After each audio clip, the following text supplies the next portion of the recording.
Today we are going to install. And now go to your browsers such as Google, Microsoft, BlueStack, and others. But I am going to BlueStacks software. Do a little wait.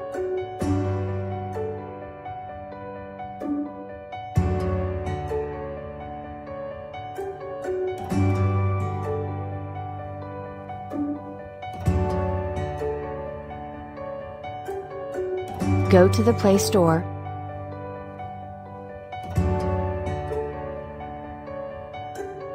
Find out the name of the software, find here.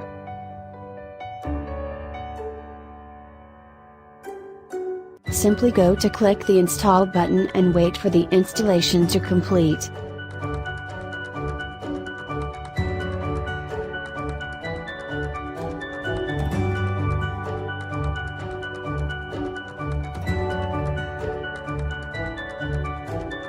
Now click open this file.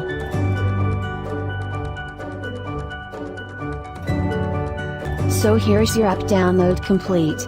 As you can see here. If you liked this video, so most become a subscriber of our channel and also share this video.